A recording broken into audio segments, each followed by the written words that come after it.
हम लोग समझते हैं बेलन के बारे में। तो चलिए बेलन कैसा आकृति होता है उसको हम लोग अनुभव करते हैं पेज की सहायता से। देखिए यह एक चतुर्भुजाकार पेज है, इसको आयताकार भी आप कह सकते हैं। बेलन में 3 सतह होते हैं। एक सतह होता है चतुर्भुजाकार या आयताकार। देखिए इसको हम इस तरह से मोड़ देते हैं तो यह बेलन की आकृति हो जाता है। तो यह है बेलन की आकृति, इसी आकृति को हम लोग बेलन कहते हैं। तो यह सतह था आयताकार जिसको हमने गोल किया बना करके, और 2 सतह इधर से एक साथ जुड़ता है, ये सतह वृत्ताकार, ये सतह भी है वृत्ताकार। तो 2 सतह वृत्ताकार होता है। एक सतह होता है ये आयताकार या इसको चतुर्भुजाकार कह सकते हैं, और 2 सतह होते हैं वृत्ताकार। एक सतह ये वृत्ताकार है, एक सतह ही है वृत्ताकार। तो 2 सतह होते हैं वृत्ताकार। इसमें देखिए ये आयत में इसमें एक लंबाई है, ये है चौड़ाई। तो इस तरह से हम गोल करते हैं इसको, तो लंबाई बन गया हमारा वृत्त का परिधि, लंबाई बन गया वृत्त का परिधि, और ये चौड़ाई था जब बन गया ऊंचाई। चौड़ाई क्या बन गया? ऊंचाई बन गया। तो अब हम लोग इसमें क्षेत्रफल की बात करते हैं। इसका क्षेत्रफल कैसे ज्ञात करेंगे? तो देखिए क्षेत्रफल में 2 क्षेत्रफल होते हैं। एक होता है वक्र पृष्ठ क्षेत्रफल, इसको CSA बोलते हैं, कर्वेड सरफेस एरिया।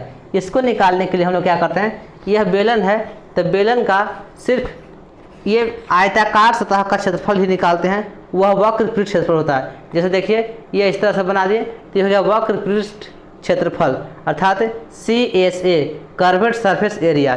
इधर से भी खुला रहेगा, इधर से भी खुला रहेगा, तो ये होगा वक्र पृष्ठ सतह का क्षेत्रफल, अर्थात ये आयताकार सतह का क्षेत्रफल ज्ञात करेंगे। इसका क्षेत्रफल ज्ञात करेंगे तो हम लोग समझ जाएंगे कि बेलन का सतह का क्षेत्रफल है। इसमें ये आयताकार सतह का क्षेत्रफल में ये लंबाई बन गया है वृत्त का परिधि। देखिए गोल बन गया है तो बन गया परिधि, और चौड़ाई बन गया है ऊंचाई। तो इसी को हम लोग क्षेत्रफल में इन्वॉल्व करते हैं। देखिए वक्र पृष्ठ क्षेत्रफल निकालेंगे तो कहेंगे आयताकार सतह का क्षेत्रफल बराबर क्या होगा, लंबाई गुना चौड़ाई, और लंबाई बन गया है वृत्त का परिधि और चौड़ाई बन गया है ऊंचाई।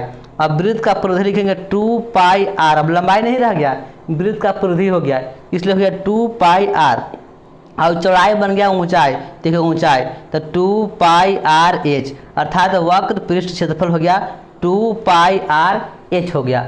अब इसी प्रकार से हम लोग कुल पृष्ठ क्षेत्रफल देखते हैं।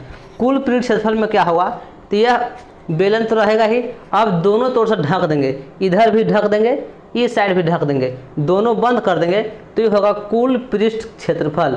अब खुला रहेगा तो वक्र पृष्ठ कहेंगे, और दोनों ओर से बंद कर देंगे तो कहलाएगा कुल पृष्ठ सतह का क्षेत्रफल। इसका क्षेत्रफल निकालेंगे कैसे? देखिए कुल पृष्ठ क्षेत्रफल अर्थात TSA टोटल सरफेस एरिया निकालेंगे तो लिखेंगे हम लोग आयताकार सतह का क्षेत्रफल प्लस 2 वृत्ताकार सतह का क्षेत्रफल।